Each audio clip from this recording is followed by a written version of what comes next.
Hello everyone, and welcome back to another episode of my Minecraft Hardcore Season 2 world. I hope you're all having a great day today. This is the project that we are currently working on, the deep, dark, corrupted magma lava chamber volcano thingamajig. And it's turning out wonderfully, I've got to say, and I've also done a little bit of mining in between episodes. I have 22 diamond ores, which means that I can add to my diamond floor just here. So let's just see how many diamonds I can get from 22 diamond ores. Come on. Make me feel lucky, game. Come on. What are we looking at? 38. Oh, we've got some more. 44. 44 diamonds. Okay, that is double what we put in. Awesome. That is just about what we should have expected. And unfortunately, that's only 4 diamond blocks. But I do have 5 more diamonds in here. So that's an additional diamond block just there. Which means that I could just go right ahead and replace 5 of these blocks with diamonds. Lovely. Not as many as last time, but I've got to say, any progress is good to have, especially with a project as grand as this one. This diamond floor is going to take so long to do, but I think it's going to be worth it in the end. This electric blue is already looking so cool. I love this little area here. Everywhere else, it's a little bit naff. I'm not a big fan of the fact that I've got nether wart here. It just sort of makes the lines here extra thick. Whereas over here, it actually feels like this is cracked open here. I like that a lot, I've got to say. Right, I've got to turn the shriekers off again. They're too distracting for me, my goodness. So, after I'd looked at this build in shaders last time, one of you suggested another shader in particular. This one being Rethinking Voxels, I believe. There it is. Let's turn that on. Let's see what we've got.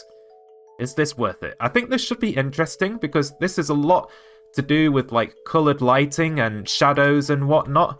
So, what is this like? Oh, it's framey, I can tell you that. Oh, I feel so slow. Oh, there's a lag between the way that I'm looking and my mouse. That's kind of freaky. But I've got to say, I think this is a little bit disappointing. Because I know what the shaders are supposed to do. It's supposed to be like coloured lighting and shadows and all that sort of stuff. The way that I've got the diamond floor here, all of the lighting is beneath the diamond blocks here. And that results in the shadow being on top of the diamond blocks. Whereas what I really want it to be is for the light to be on top.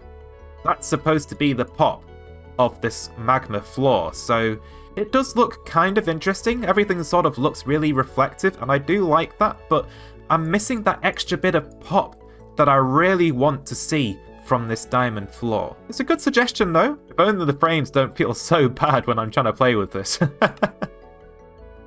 There we go. Much better. Awesome. But anyway, I have done a little bit of work in between episodes. I've got those diamond ores, as you guys had already seen. But the other thing that I've done is, you know how I mentioned that I wanted to make this an iceboat road? Well, we've got it. We are hooked up to ice power now. Look at me go! This is incredible! And so slidey. Oh, I cannot direct this thing in F5, but we're doing it somehow. There we go. Oh, no, I don't want to go to the end. This way, please. Yeah, there we go. Okay. This way to Cherryville. There we go. Ow. I've just hurt myself. Right, okay. Let me down, please. There we go. That's enough. But yes, this iceboat highway connects everything up that I've already built. So that's pretty good. I'm happy with that. The other thing that I've been working on is I've been working on this glorious cartato farm with the carrots and the potatoes. This has been my sole source up until now for carrots and potatoes, and all of those items have been going into these chests here. However, I've been running low on them because I've been using my villagers to gain levels I've been trading a lot of carrots and potatoes to get those levels in order for me to make my diamond pickaxes, to dig the hole back at spawn, and for mining for diamonds and all that sort of stuff. It's quite important, really, that I have an XP source, and at the moment, my villager trading hall is it. I've got to say, all of those farmers trading carrots and potatoes is exactly what it was for, but it does mean that I'm rather low on carrots and potatoes. So what I've done is I've actually made a second layer to the farm itself. If I go in through here, just through the walls, nothing too spectacular. It doesn't look great at all because I didn't care about how it looked. But if I just dig through there, you can see there is a hole. And I'm not entirely sure why that is dirt. Let's just change that back to farmland. And there's some carrots, as you can see, and there should be a farmer somewhere. Not entirely sure where they are. They should be in there somewhere. There he is. It's been very hard to see. But eventually, this fellow will harvest the carrots, and he will toss them to this villager here, which will put the crops in there. And I've got the same farm for the potatoes over there, which is pretty good. Where did my stone blocks go? How have I done that? How have I lost the blocks? Oh dear. Right, I'm just going to have to nab them from elsewhere. I'm not entirely sure what happened there. So I guess what I'm saying is that I have doubled my carrot and potato output for this world. And hopefully that will be reflected in the storage chests for carrots and potatoes, and we'll be able to trade even more for more levels in the future. But anyway, I'm going to try and work solely on the volcano over here today. We want to finish this interior in this episode. And what that means is I need to fill in that hole. I need to come up with something to go inside of those two little alcoves there. And not only that, we need an entrance. This is just a giant open hole. This isn't an entrance. I need an official gate, like an entrance gate thing, I guess. A gate that grants entry to the volcano. I wonder what that should be. Should I make it a redstone one? I don't know if I have the mental fortitude to make an actual redstone lock system thing. Honestly, it sounds like a lot of work. I could do it pretty easily, but do I want to in this episode? I don't know.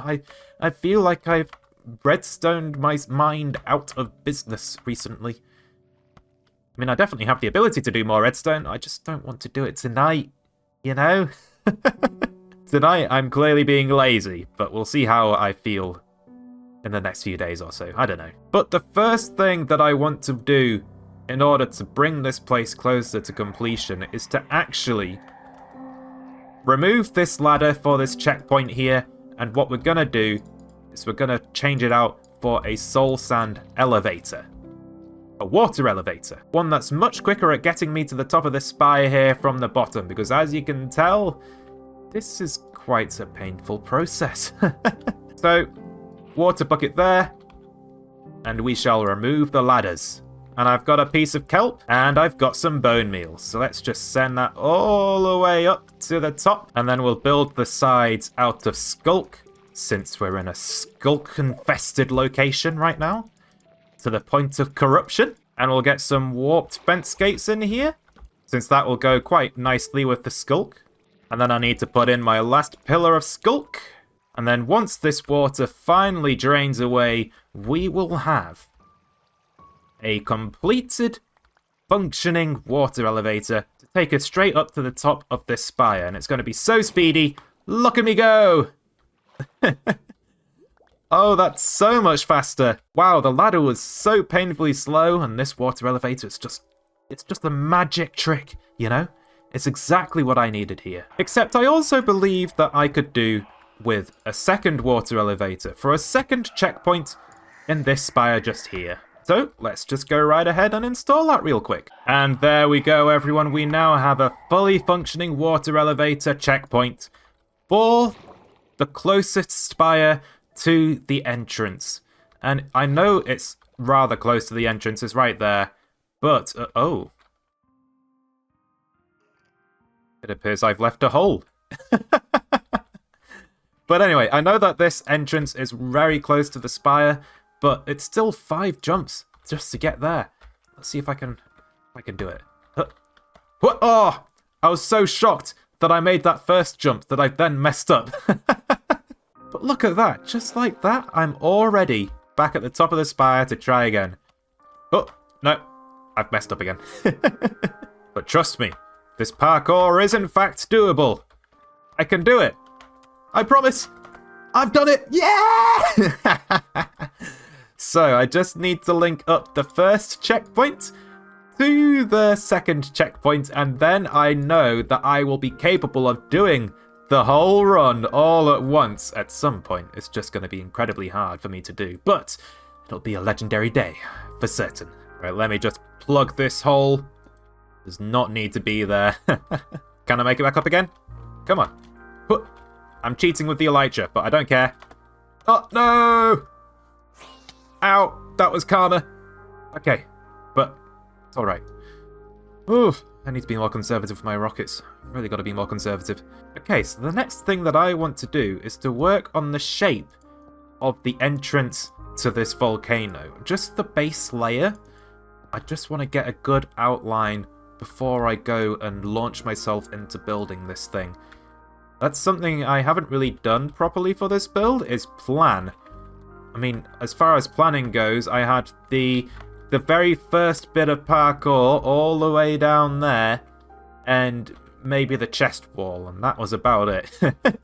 Everything else has purely sparked from my brain during the last episode, and I'm going to try and reignite that spark in this episode. Okay, so I don't want to feel like I'm coming across the interior straight away. So what I would prefer to happen is to have to walk through a bit of a cave up until maybe this point here.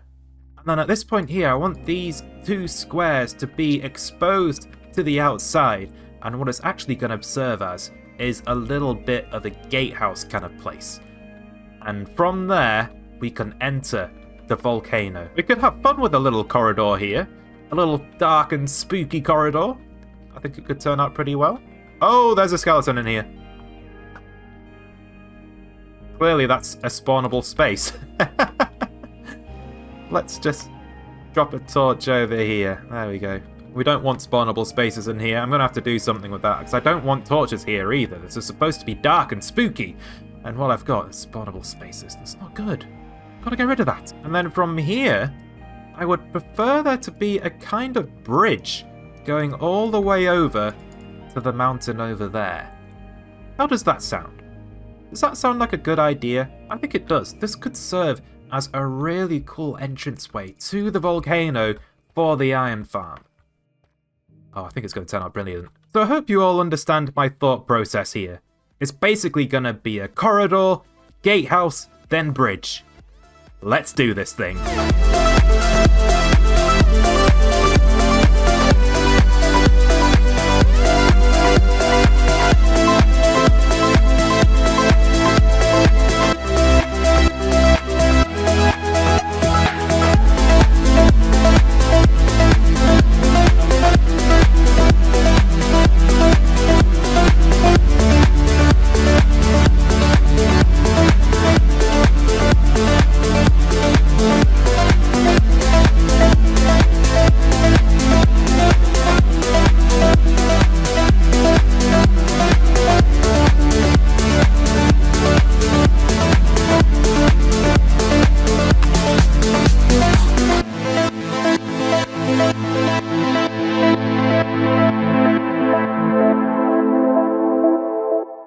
Hello everyone, and welcome back to the world! I hope you enjoyed that time-lapse. I didn't really feel like I got nearly as much done as I wanted to do. I feel like I've run out of time. I've had a busy couple of weeks. But looking at what we've done, I feel like we've actually done a lot here. It's not exactly finished, but we've got a little entrance room here that I quite like. We've completed our little gatehouse, our entrance to the volcano itself, And while I've made a huge start on the bridge, it doesn't really go anywhere currently. And it's also suffering from a major case of floating. But we're not going to focus on that. No, we're not going to focus on that at all. And I was wondering about where this bridge actually needs to lead to. And I think the best idea is to move our 0, portal away from 0, there. And we're just going to plop it right here. Then that way, we've got a nice centered spawn portal at 0, well, close to 0. The spawn portal is actually all the way on the other side of the volcano, but we'll get this view. And the volcano will be going up like that. Oh, the future of this view, I promise you, will be pretty impressive. Or at least that's the hope. You may also have noticed that during that time lapse, I had some cats wandering about, and I also had some soul campfires right on top of these blocks here that have since been replaced by torches. And, well, I had to replace them with torches because these cats, while they were protecting me from the phantoms, I could just build with music on and just have lots of fun placing blocks without a care in the world as to what hostile mobs are around me. Cats are a lifesaver. However, when I had soul campfires on those spots just there, and I will put them back, I promise, these cats just decided that they wanted to be suicidal. They'd just wander straight on to the campfires and they'd kill themselves. One of them died. And of course, that is one too many. I don't think I need to build any more today, so you guys can sit right back down again. Rest those weary paws of yours. Which means that we can finally finish placing our soul campfires in with this build. Look at this. Oh, it's gonna look so cool. I'm gonna have energy with smoke and all that sort of stuff. There we go, the campfires have been placed.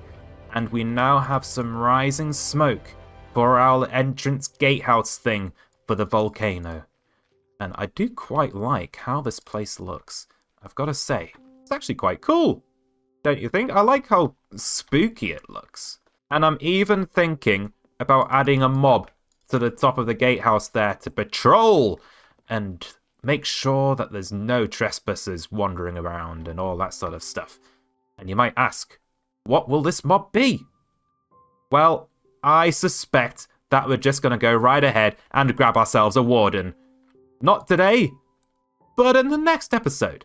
I promise you, we will be warden wrangling. And hopefully it doesn't result in my death. But we'll see how that goes, right? Anyway, I also did some more mining during that time lapse because we ran out of deep slate, which is a big issue when you're building primarily out of deep slate. And luckily for me, that means that we now have some more diamonds. That's not my diamond box. This is my diamond box. Hello, we have 60 deep slate diamond doors. I already fortuned 2 of them up by accident. So let's go right ahead and see just how many diamonds we can get. And we can add to our glorious diamond floor within the volcano. Alright, how many have we got? 2 stacks and 18. I will take that. How many is that in blocks? 16 blocks? Awesome. I can't make another one there.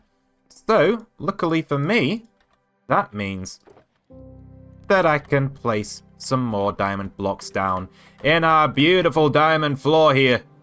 Oh. The floor is already screaming at me. It's in agony. But away with the netherwort and in with the diamond blocks. So if that's 16 just then and 5 at the start of the episode, that makes 21 diamond blocks with this video. I'm pretty happy with that progress. So believe it or not, I've actually been keeping count of how many diamond blocks I've been putting in our floor so far. And we are currently sitting at 96 diamond blocks. That's incredible, right? Oh, that's so many. And we've still got so much of the floor left to do as well. Down here, around the rim. Got these interior circles around the pillars as well. Oh, the grind is in fact intense. But we now have a few more diamonds added to our floor. I just love how that's turning out so far. And that leaves me with a question. How many diamond blocks do you think it will take to completely finish the floor of our magma chamber here, given that we've already used 96 and it only did that small little area? Feel free to give me your guesses in the comments down below, and whoever is closest will get a shout out in 5 years' time when I finally finish the floor. And that's a Whistler promise, guaranteed. I just hope that I actually am able to finish the floor. It looks so much better like that. And it looks so bland like that. I want that! Now, I know that I said I was going to fill in these 2 alcoves and fill in the hole here too in this episode, but I've just run out of time. So I'm going to have to postpone that, I'm afraid.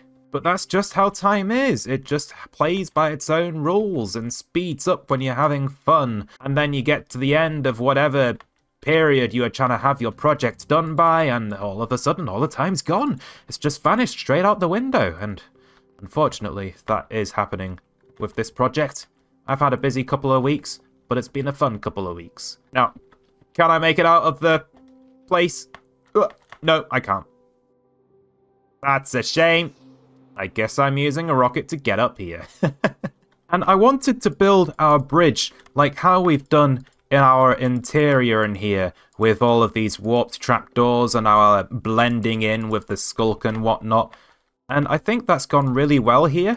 So I wanted to extend that out for the whole bridge. And I think it looks pretty cool. Don't you agree? Oh, so good. The warped wood and the sculk, it goes so well with deep slate. My only wish is that I had some sea lanterns to replace these torches. But alas, we have no sea lanterns to spare. We've already used them all. I really do need to go ahead and build myself a guardian farm. It takes so much effort, you know? We'll get to it eventually. And what do you think of our gatehouse over here?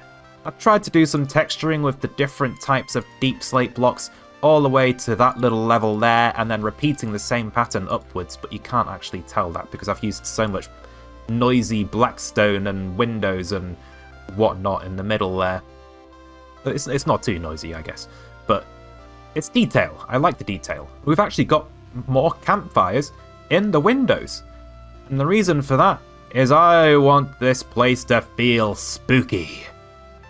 Spooky it certainly feels. I want it to feel like this is like a final boss sort of destination. You step out of your portal at the end of the bridge of the final path to the main enemy of the game that you are currently playing, and you see this fortress attached to a volcano in front of you, and you just think to yourself, it's go time. You know what I mean? Also, I know I said that I wasn't going to try and plan this build in creative, but you know what I did? I went back on my word, and you know what? I'm just going to tell you all and be honest, because that's what I like. Honesty. The ability to be straightforward with you. So I did plan the gatehouse itself, but most of the bridge is straight from the back of my mind, as well as the little interior over here. It's just the gatehouse, really. And because this bridge extends actually quite far over the extreme hills over here, I've been left thinking more and more about how big this project is going to end up being. Because I'd quite like for there to be a gap between the ground and the bridge, and at the moment that gap isn't there. So I'm currently toying with the idea of just making this project even bigger and creating like a valley through here. We could have some pillars holding up the bridge. Oh, it would look so cool, but it would just be a lot more effort for this place, I've got to say. But you know what? I think we've got it in us, so we'll be sure to do that in the future. Anyway, I hope you all enjoyed this episode as much as I did building it. I know it's been a while since the last one, but you know what? I'm pretty happy with how this has turned out so far. So, I guess I'll see you in the next one. Bye! Oh hey, look at that! We've already got a mob up there. A lone sentry. Oh, he's gone.